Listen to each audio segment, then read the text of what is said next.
if you please can you explain for residents or for medical students Yes, how sir. the steps to measure the diameter of the newborn skull? During the delivery of the After delivery, yes. yes, after delivery, yes, sir.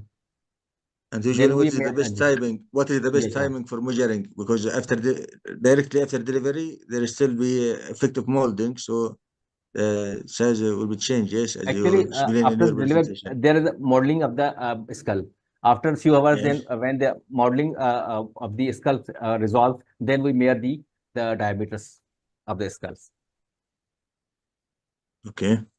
Yeah.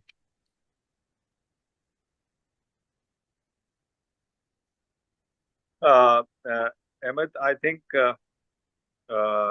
we have already short of time in the first presentation due to difficulty in screen Okay. sharing. So would it be better to start second presentation? Yes, it's all for you, doctor. Yeah. So let me have the privilege to introduce Dr. Sajjad Dawar. He is assistant professor at Khyber Teaching Hospital and Khyber Medical College, Peshawar. And he would be talking today on the skull sutures and brief on craniocynestosis. So, Dr. Sajjad, are you here? Yes, sir, I'm here. Can you see it, sir? Over to you. Please start your screen sharing. All right.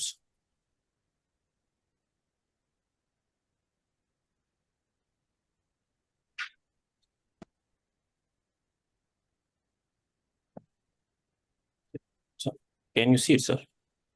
Yeah, we can see.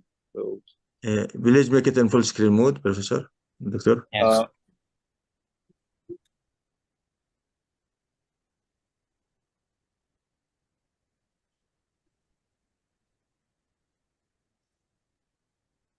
You cannot see your screen. Can you see it now, sir? No, you exit as screen sharing.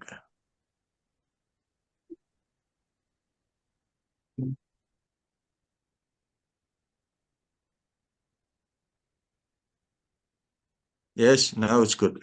That's perfect. Yes, now we can Okay. see the full screen. Yeah. Okay, sir. As sir introduced me, it's very kind of him that he introduced me very well.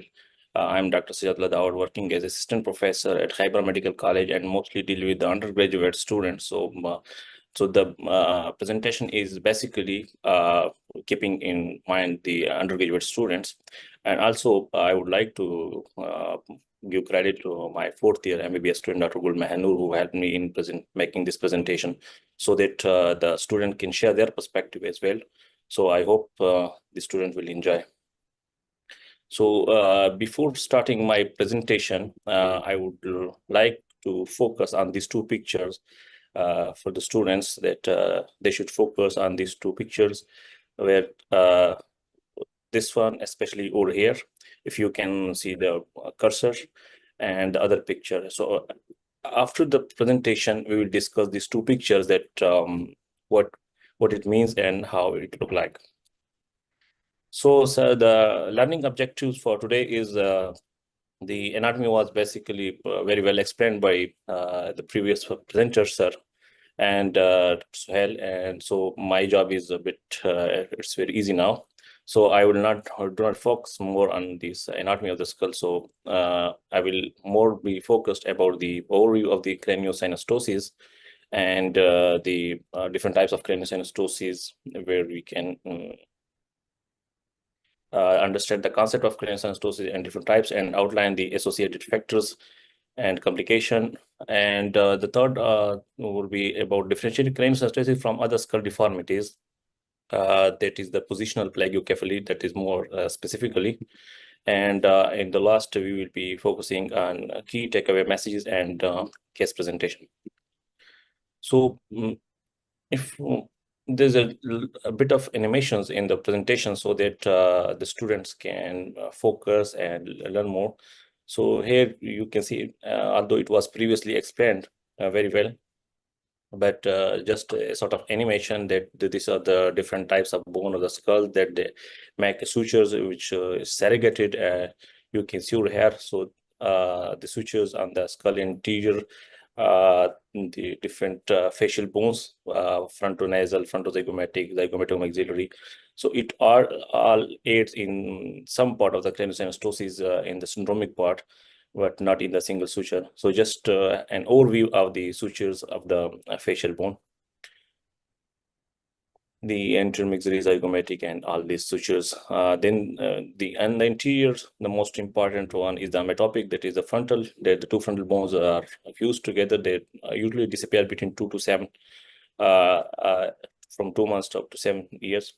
So the superior aspect of the skull, as mentioned, they have the coronal sutures when the frontal bones are connected with the parietal bones. Then, and the interior part is called as the bregma. The posterior aspect of the skull, we see the parietal bones that is connected with, through the sagittal, and posteriorly with the parietal and occipital are through lambdoid. And lambda is the giant pine that you can see in the red star over here. So the importance of skull suture is, as previously mentioned, that it allows temporary deformity and flexibility of skull through birth canal during birth. The overriding of the sutures help in tracking the natural process. And the other important that it is, it's a sort of a fibrous connection that inhibit the bone from separation for the protection of underlying soft tissue. So there, it is a suture, but it allowed the slight movement, but keep the bone pieces intact as well. So there are two functions of it, that it does not prevent, it does prevent separation of the bone pieces, and it does not hold the growth of the brain. It permits incremental growth of the skull in babies as their brain grow until they ossify and fuse later in life. So it influences the development of facial and cranial proportion, and it's important because it is such of dynamic sutures. A dynamic suture means that over the time they add bone to the skull, and it increases in size while the keeping the bone piece in hand. So as the brain grows, they give the space that is needed for the normal development and give the shape to the skull and to the face. So as previously mentioned, the different sutures and the timeline of the closure that is important. The metopic closure mostly at 2 months, the sagittal suture close at 22 months, the coronal 24 months, and lambdoid 26. So all of them are, you can just add 2, and then you can easily remember that 22, 24, and 26. The squamosal is not important, that so you just, if you do not remember it, it's okay.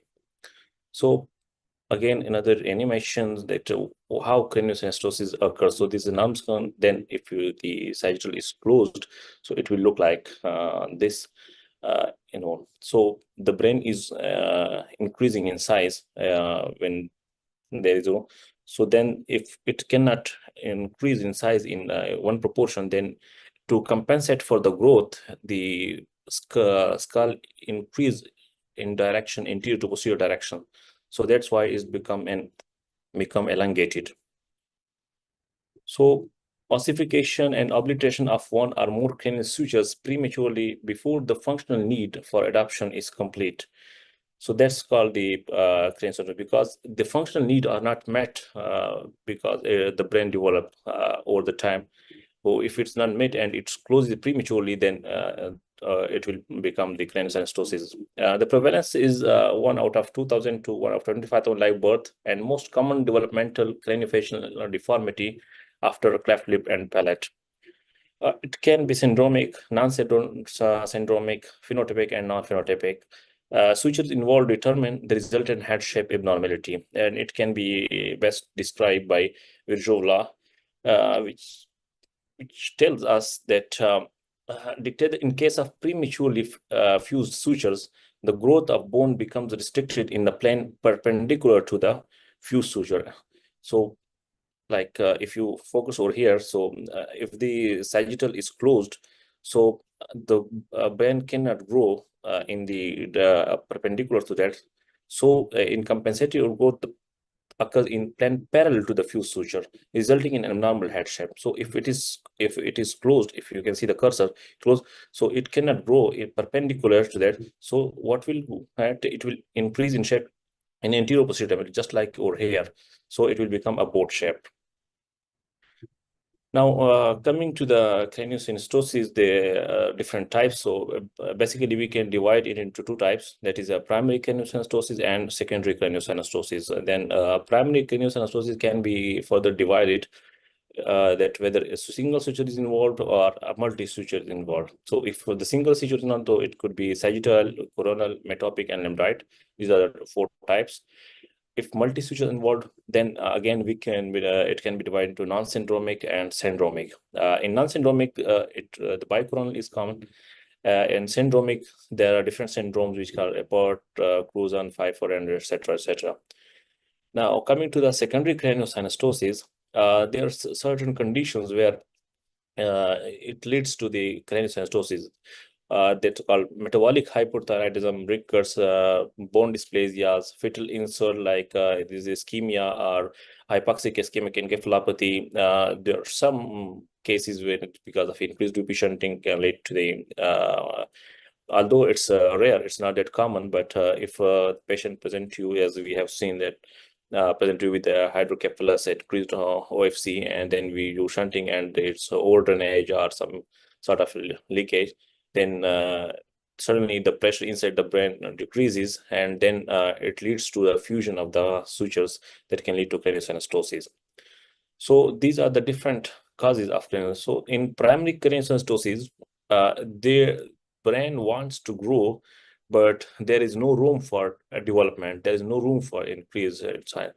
And in secondary, there is no push. There is no a desire to grow. So that's why then it is called secondary, because it's not the brain, these sutures are closed, not because that it was primarily closed, but because there is no push or no force behind the bones to keep them apart. Now, coming to nomenclature, it's maybe a bit looking difficult and orchid, but just name, and in the next slides it will become clear. So for sagittal, that is scaphocephaly or boat shaped. Then if the metopic is increased, it's called trigonocephaly, the triangular skull. If the coronal is involved, the plagiocephaly means that it is an oblique shape, a normally asymmetric skull. So if it's a unilateral coronal suture, then it will be anterior plagiocephaly, and if the lambdoid is involved, then it will be again plagiocephaly, but it's posterior plagiocephaly. And if bicoronal sutures are closed, then it's called brachycephaly or short skull. So brachy is short, scapho is boat shape. Just remember these two for the time being. So trigonocephaly, you can see that you just focus on this the brachycephaly, trigonocephaly, that how the shape changes. Anterior plagiocephaly, you can see. Posterior plagiocephaly, you can see. And scaphocephaly when it becomes a boat shaped. Now, coming to the sagittal craniosynestosis, that it's the most common type of 50 or 60%, 50 to 60% of the cases are sagittal and craniosynestosis. So scaphocephaly is called or dolichocephaly, that just like a boat shaped, anterior and posterior diameter is increased. So that's why it become a boat shape.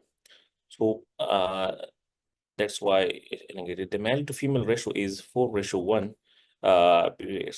Males are more commonly affected, and the frontal boning, occipital boning, palpable ridge over the sagittal suture can be seen. Isolated sagittal synestosis is rarely associated with deformity of the skull and base of facial bone. Neurologic findings are usually normal. So you just see over here that this is the sagittal suture, it's closed, and because of this, as per Virchow, we have studied that the growth will be parallel to the closed suture. So if it's parallel, so the length, the anterior and posterior diameter will increase. The growth will be in anterior and posterior direction, so that will become a boat shape. You can see from in the picture that the skull is quite elongated and more boat shaped. these are the 3D images. Now, the next is the coronal synostosis, that it is a 20 to 30% of total cranial synostosis cases. Is the second most common type, and can be unicoronal and coronal, with unicoronal being twice as much common as bicoronal, and it can be both. But unicoronal are more common, and if it is unicoronal, then it's called anterior plagiocephaly, and if bicoronal, then we call it brachycephaly, that is a short head, a short skull. You can see over here that this is closed and this is open. So because of this, it become the growth over here is stopped, so it remains small as compared to the other one. So it is compensated. In compensation, it is become elongated. So that's why the shape of the head is abnormal, and there is a flattening of the forehead on the affected side. That's called frontal plagiocephaly, and compensating overgrowth of the forehead is on the opposite side, as I mentioned, and head deviates to the affected side. That sometimes it's called as cranial scoliosis as well. So if you look over here, so over here, this is the affected side, where it's least growth as compared to the other side, which is more in comparison to that, and that's why the different deviations and abnormality you can see, where the nose, the tip of the nose will point to the normal side, while the root of the nose will be dragged. You can see that if it's a normal side, so it will be dragged over here to the affected side. So from this, you can say that it's which type is involved. Also, if you see over here, the left eyebrow and orbit is a bit elevated as compared to the right one. Proptosis as an eyebrow on affected side with widened intrapalpebral fissure, giving harlequin eye appearance. So it's a the name is mentioned almost everywhere in every book. So that's why I say that this is this is a comic character from Italians. I haven't seen myself, but that's whenever there is a discussion about craniosynostosis, so we always hear this harlequin. So it's a comic character. You can see that there is a hypotelarism. The distance between the two eyes is less as compared to a normal person, and there's a eyebrows are elevated. Now, coming to the metopic craniosynostosis, the other form account for 15% of the total craniosynostosis cases. The triangular head shape, it's very peculiar, where you can easily diagnose, and it can be seen by almost everyone. It can be felt very early. This triangular head shape, the trigonocephaly, that is you can see over here. The back of the head is broad, while front is narrow and pointed by a temporal nerving. There is again in the same. It also has the hypotelarism, that is the distance between the two eyes are less as compared to the normal one.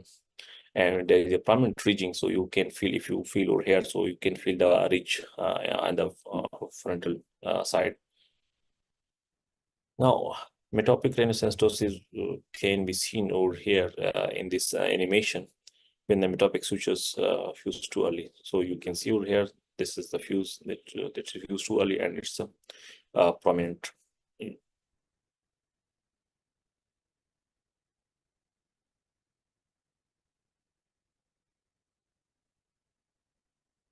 Now, lambdoid craniosynostosis is another form of craniosynostosis that's called as posterior plagiocephaly. So we have discussed previously that anterior plagiocephaly is because of the coronal suture, and posterior plagiocephaly, that is a abnormal or oblique head, it's because of the lambdoid suture. So it's also called as twisted head, because if you look from behind over here, so it seems that someone has twisted the head. So also that's why it's called twisted head appearance. Downward and posterior displacement of the mastoid process on the affected side, and flattening of the apsilateral occiput on the flattening of the occipital skull on the apsilateral side. and imposing of the contralateral frontal bone. So in compensation, the frontal skull on the opposite side will be more prominent as compared to the other side. It's a rest of all the unilateral craniosynestosis, so it's not that common that we see. Now, a little bit of basic science that syndromic craniosynestosis. So far, we have discussed all the unilateral or single suture closure. So now coming to the syndromic craniosynestosis, occur with other anomalies as birth defects in manner which is clinically recognizable and multiple sutures are involved. And the basic of this is that it is linked to the chromosome number 10 related to genetic mutation, particularly to the FGFR2 and in some cases FGFR1 mutation. Basically the fibroblast growth factor releasing genes. So it mostly upregulate the osteoblast and prevent the apoptosis. So it leads to the syndromic craniosynestosis. Deregulative physiologic function leads to abnormal osteoblast function and lead to excessive bone fusion.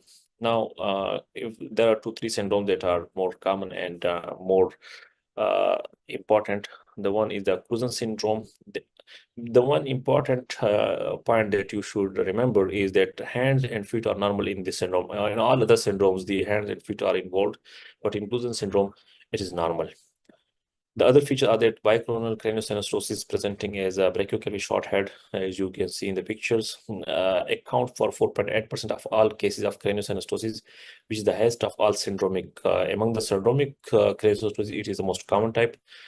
There is frontal bossing, thin lips, parrot beak. You can see the nose is just like a parrot beak, severe exophthalmos in almost every case, and mandibular prognathism is there. This is the point that one should remember. Now coming to the Alport syndrome, so it's Cushing syndrome with symmetric syndactyly. This is the symmetric is important because in other syndromes we will see that in Pfeiffer that is asymmetric syndactyly along with the Cushing syndrome. So syndactyly means that is you can see the fusion of the fingers. This is called syndactyly. So it's involved. The hands and feet are involved in this syndrome. There's acrocephaly, tall skull, brachydactyly. Brachydactyly means that the fingers and toes are short as compared to a normal person. And there's a dental abnormality, it's cleft lip maybe there. And then other one is the Pfeiffer syndrome, where multisutural craniosynestosis and asymmetric syndactyly. This is the difference between Pfeiffer and Alport. That in this syndrome we have the asymmetric syndactyly and brachydactyly. There is a conductive hair loss. The other is the floor leaf skull appearance. This is also a type of syndrome in which most of the sutures are involved. So it is the most severe form. Coming to the complications of the craniosynestosis, the facial abnormalities, the cosmetic issues for most of the parents that they come to see a neurosurgeon. There are psychosocial consequences because poor self-esteem and self-isolation because of the abnormal shape of the head. But the most important is the developmental delay. It is as high as 37% in untreated and single suture craniosynestosis. Is this the more sutures involved, the more is the developmental delay and more severe form it is. The anomaly of speech and hearing may occur in this patient, and there is a respiratory problem in some people as sleep apnea. Syndromic patient may also have intrinsic respiratory abnormalities as well. It can also lead to intracranial hypertension, raised intracranial hypertension, because the brain wants to grow and there is no space, so it increases the intracranial hypertension. Now, although we haven't seen any such X-ray, which is a copper-bitten appearance, that is the most sort of in most of the textbook it's mentioned. The ICP, raised ICP occurs in approximately 14% of single suture cancer and 47% of patients with multi-suture syndromic cystosis, and the other manifestations are crying because of the headache, because of due to raised ICP, vomiting, feeding difficulties, irritability. In extreme and late stages, untreated elevated ICP manifest as copper. That is shown here. Now I will rush to the last few slides. The diagnosis is based on the history, physical examination, and imaging. So in history, we rule out, we ask about the risk factors, that is multiple pregnancy, uterine constants, maternal smoking history, maternal use of knife, turpentine and phenytoin, warfarin ingestion, thyroid abnormalities, high altitude. So these are the various risk factors, although it's not that highly related. Like it's not mandatory that you see in every patient, but still you can look for it. Now, the most important is the physical examination. If you look for the head shape and asymmetry, so in the first glance, you will see that there is an abnormality in the shape and the symmetry. Then this skull and facial configuration. If you palpate over here, so there will be some sutural ridging. The ridge will be appear, and it's important to diagnose early, because in most cases the ridge appear first, and then the abnormality, the shape difference, different abnormality become visible. Then there is a fullness and patency of fontanelles, and then presence of ocular abnormalities. Then if it is syndromic, then it become obvious on the day one. But if not syndromic, so it take time to be appear.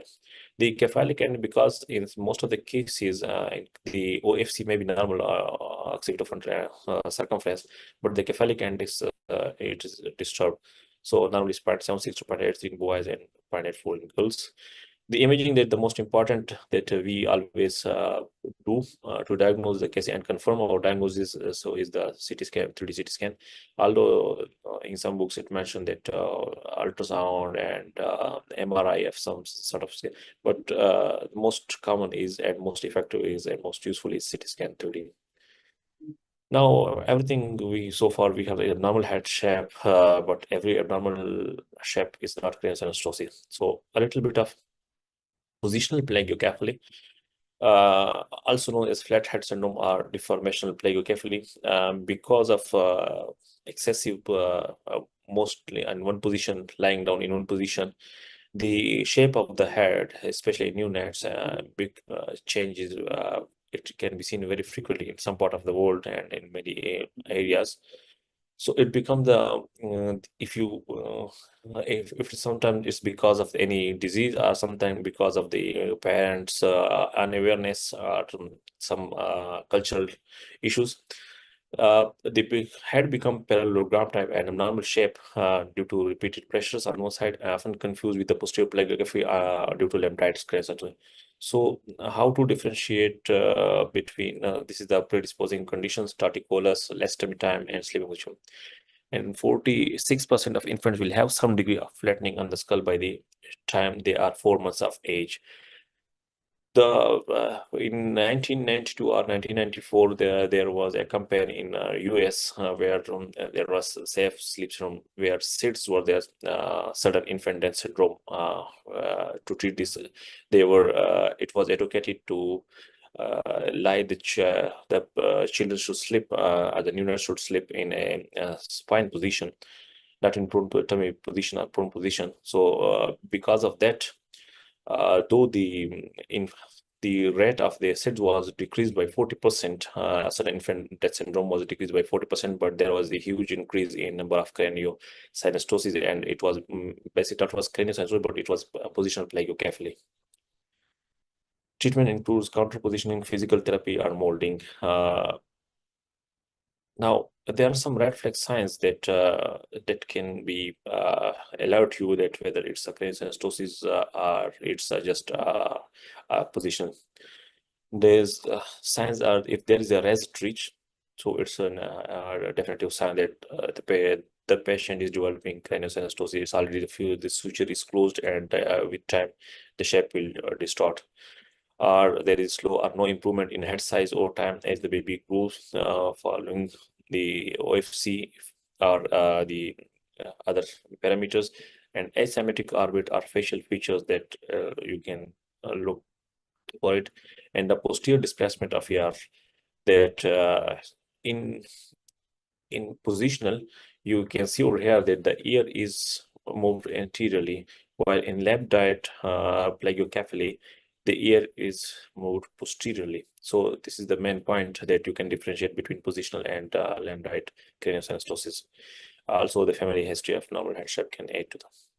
So there are some fun fact that in some part of the world, and even in Pakistan, in some areas where there is a trend that the occiput should be plain and it look beautiful, so they use these things so for the infants to sleep on them, and so that the posterior part of the head become flattened, and it's sort of the beauty sign in some part of the world, and it's in Pakistan, some areas, not in urban areas, but in rural areas of some part of the world.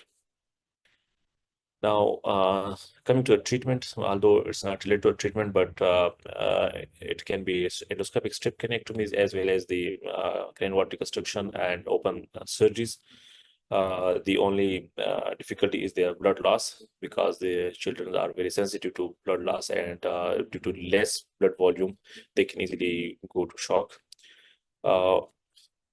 There is a helmet molding therapy in its type of treatment, which babies fitted with special customized helmet and grab the shape of the skull, although it's very difficult to keep them in this helmet.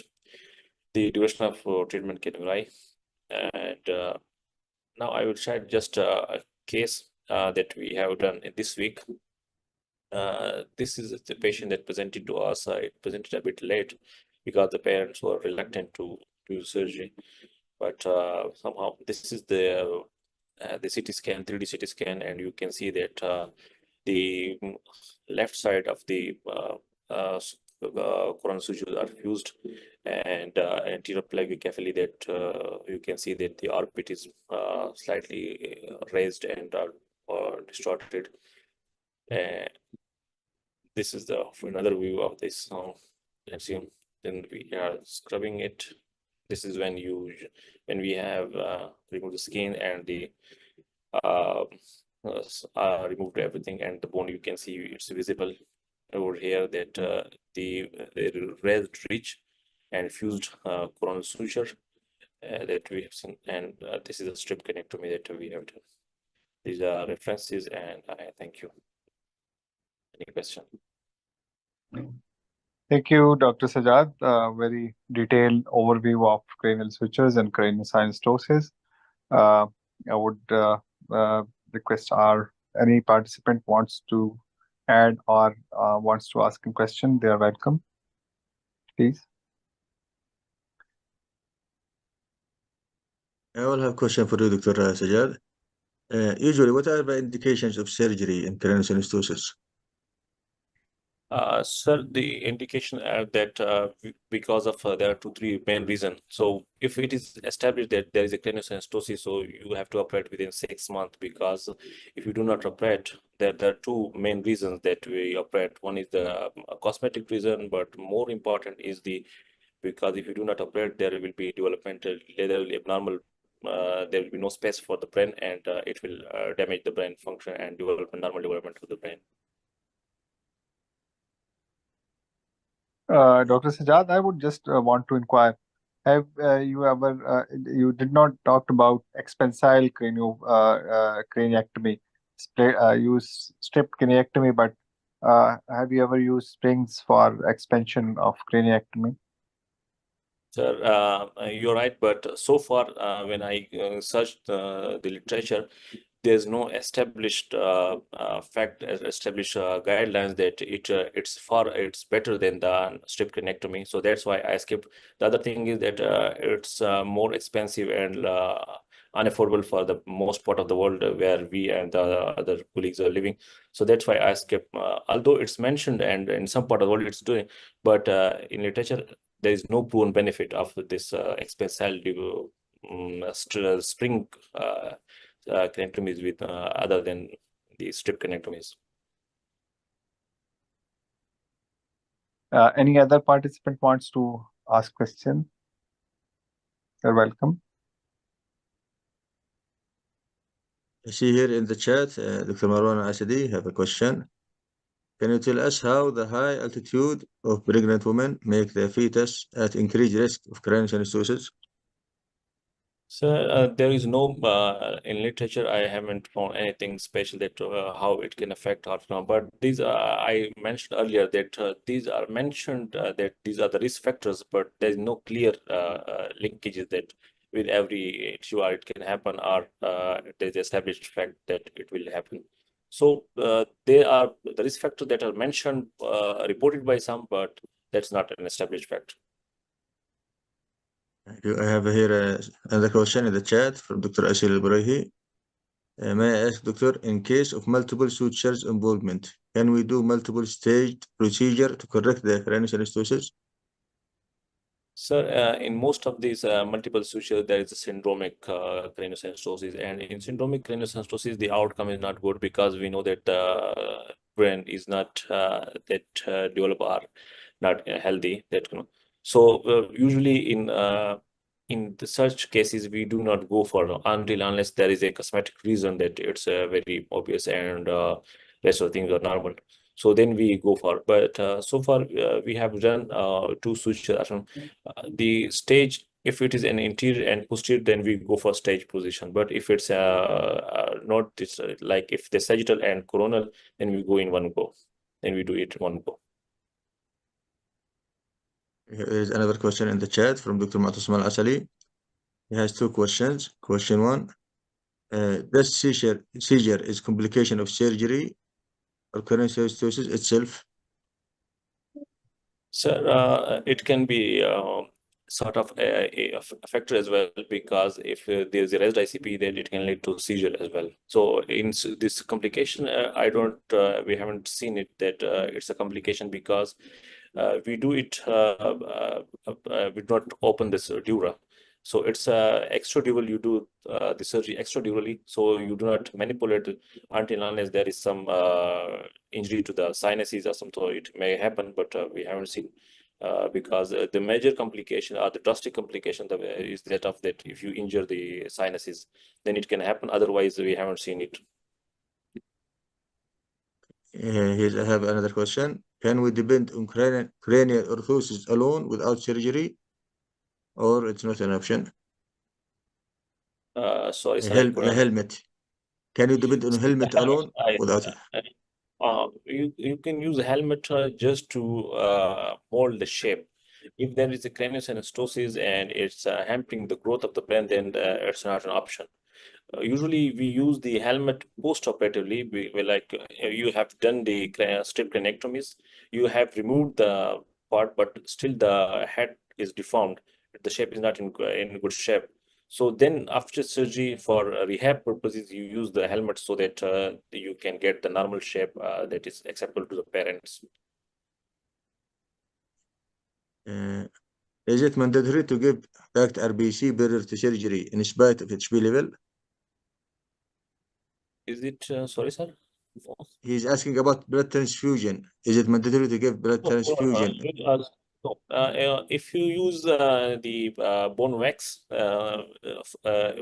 in surgery, so usually we do not need the transfusion, but we always ask the patient and even the anesthesiologist to get the blood in hand, because the cushion with the in pediatric age is very less, and especially this they're 3 to 6 months of age.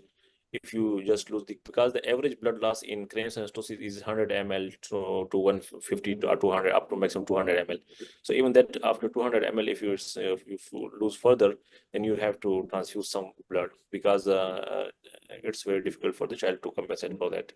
But usually it does not require, because whenever you remove the bone, you just with every place that is bleeding, because the bone bleed, you just place the bone wax, so it usually not bleed that much.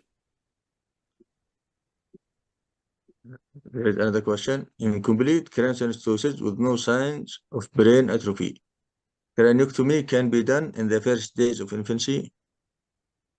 Sir, this is very hypothetical scenario. We haven't seen that there's a complete craniosynostosis in although, but usually we operate the standard time is between 3 to 6 months.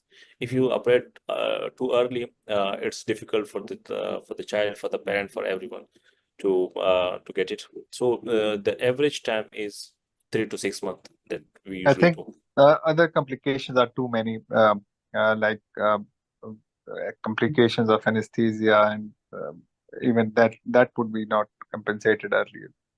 So Yes, thanks. I have here another question, but I think you already answered it about the best timing for and age for cranial surgery. Yeah. And as you mentioned, it's between 3 and 6 months, Yes. usually. Even if Okay. it is delayed, you can do it, but this is the better. Like the previous case presented to us was at 1 year of age. So you have to do it, even if it's more than 6 months. But ideally, it should be done. Yeah, I have one question, that what is the end limit of surgery? Which is the cutoff date where surgery would not be helpful? Sir, you are more experienced in that, so I haven't seen any cutoff in literature, or maybe I haven't seen it. So if you can comment on that, I would be grateful.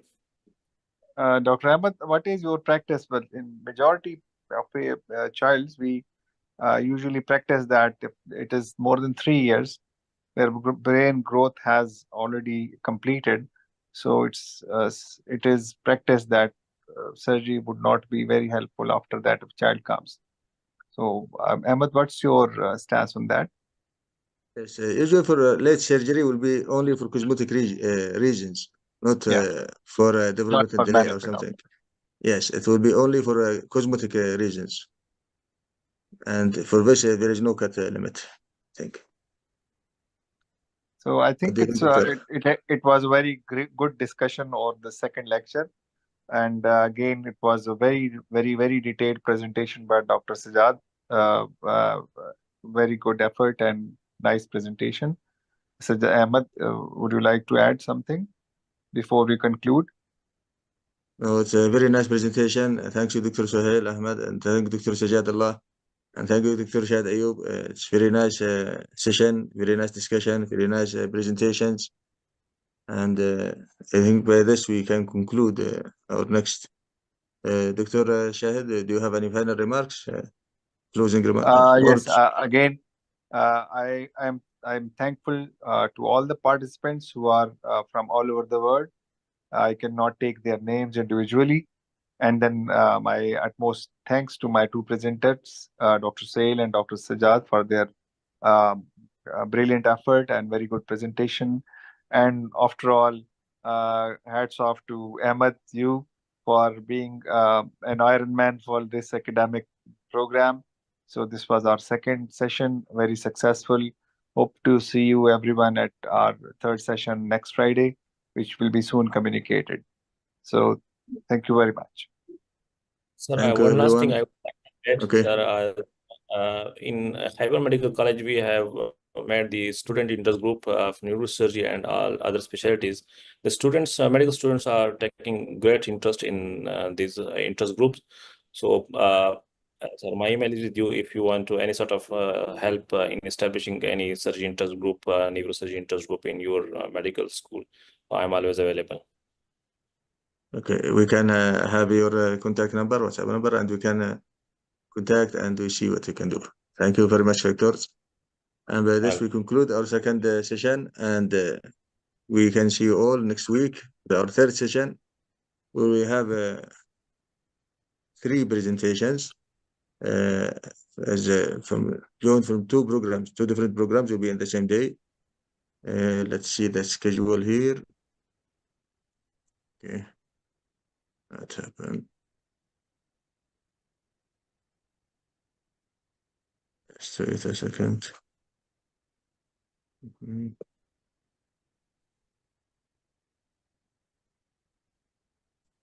Next week we'll have okay, we have anatomy of the nasal cavity by Dr. Nawaz Khatak. We have 2 presentations next week. First, anatomy of the nasal cavity by Dr. Nawaz Khatak, and the second will be anatomy of the nasal sinuses by Dr. Yusuf Durgut, and the moderator will be Dr. Salman Sharif. The time will be next Friday at the same time as today, 4 p.m. GMT and 7 p.m. Yemen time, 9 p.m. Pakistan time. So until then, thank you all for attendance and see you all next week. Thank you very much. Thank you, everyone. Allah.